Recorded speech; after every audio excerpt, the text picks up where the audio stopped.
Akuyani munjani salibonani linjani lonke ngiyalibingelela ku-episode eliphathelena elangeni lanamuhla ithi ngitsho okuphakathi kwenhliziyo yami ngoba kunzima. Hayi sisimatsho linjani, bengicela lifihle isithupha sami nxa seliphosta. Mina ngingumfazi ngile 25 years lomntwana oyedwa uhlala eZimbabwe ekhaya lomama wami. Into le yayenzakala last year ngoSeptember. Sonke siyakwazi ukuthi umsebenzi uyahlupha ukuthola lapha eGoli. Ngenxa yokuthi ngangingela permit, umsebenzi wami waphela ku-restaurant lapho engangisebenza khona. Njengomuntu olomntwana ekhaya, ngabona ukuthi ukuhlala akusoze kungisize ngalutho.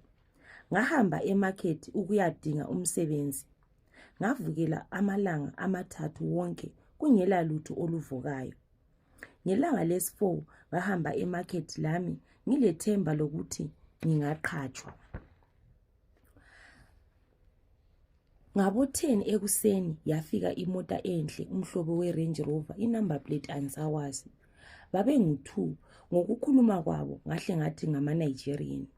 Bathi bafuna umuntu wokuklina, ngahle ngavumela phezulu ngangena emoteni ngahamba lawo.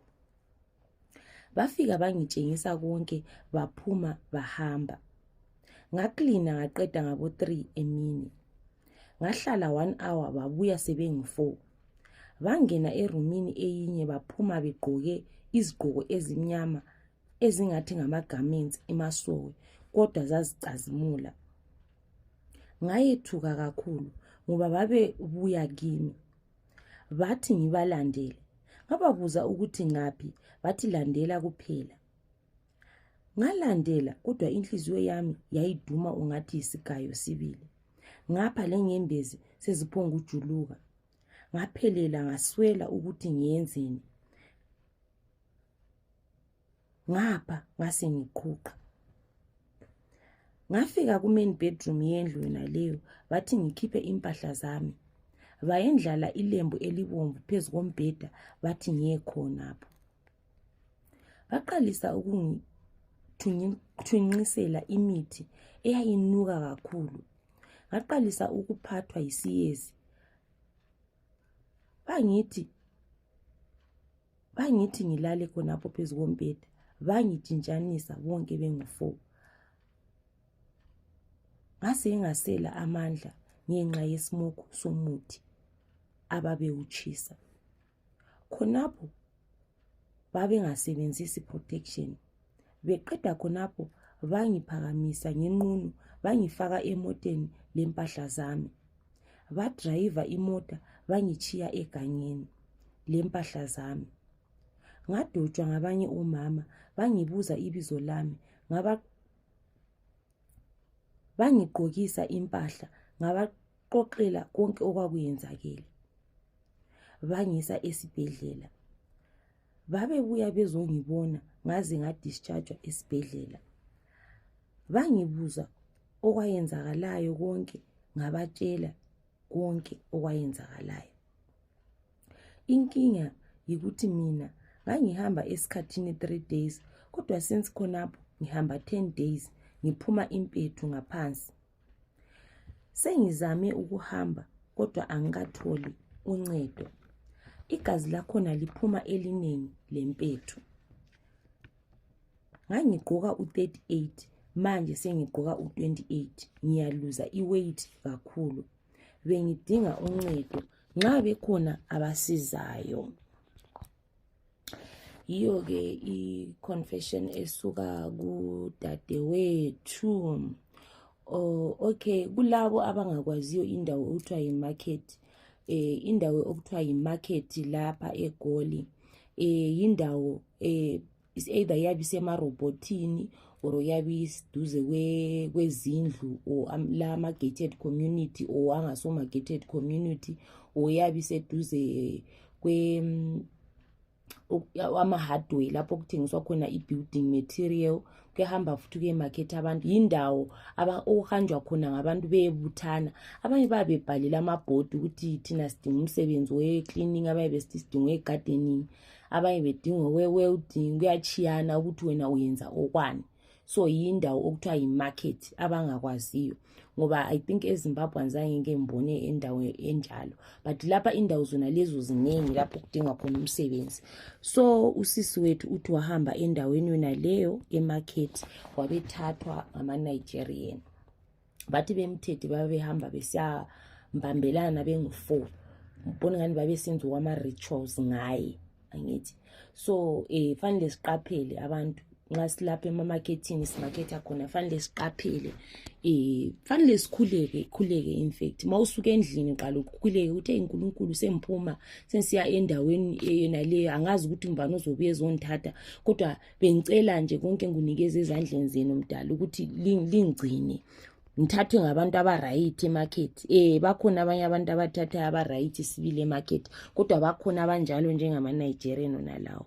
So ungakhuleka utshela uNkulunkulu wakho ya ingxe ungahamba kahle, ngingakuceza uNkulunkulu ezinkingeni ezinje ngoba ama-cases anje so ayatholakala kaningi, abantu abathatha abantu abanye belobe sibili bengaphenduki besitshela izitori zona lezi, belobe uphonga uzwa kuthiwa kulomuntu wathathwa emarket wahamba waloba, kasazange wabonakala ukuthi wahamba njani, angithi.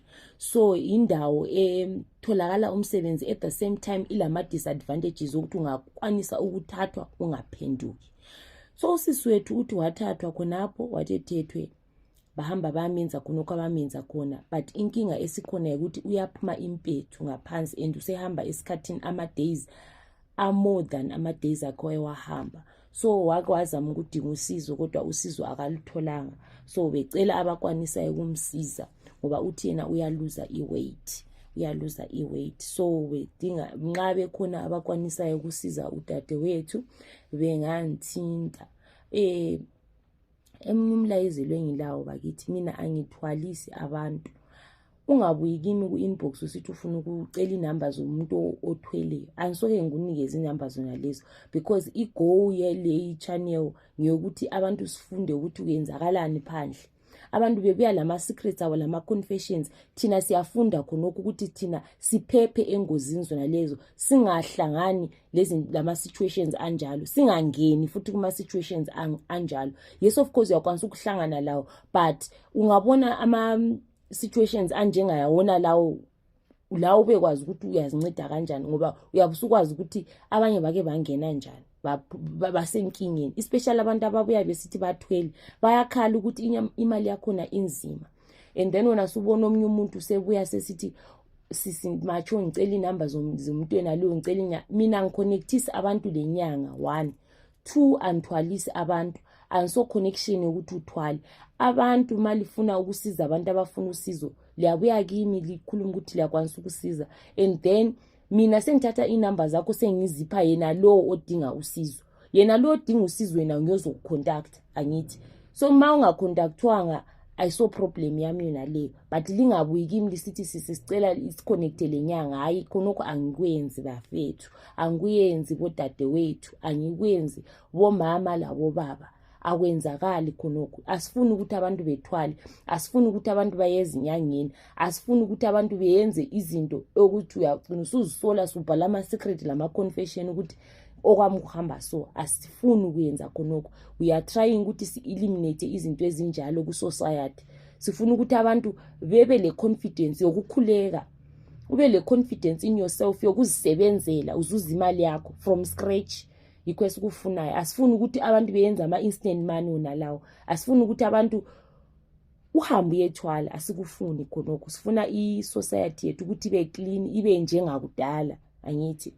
Ngiyabonga ngokulalela, ngiyabonga ngama-subscribers ethu ayakhuphuka ayaphezulu, ngiyabonga kakhulu ngosupport elinikeza yona, ndaboga. Please comment, like and share, and also subscribe, and also tell a friend to tell a friend ukuthi kuKhulosi channel ekasisi Macho. Wozani lama-secrets enu lama-confession ethu, siyafihla izithupha makuyikuthi awufuni ukwazakala igama lakho. Ngiyabonga.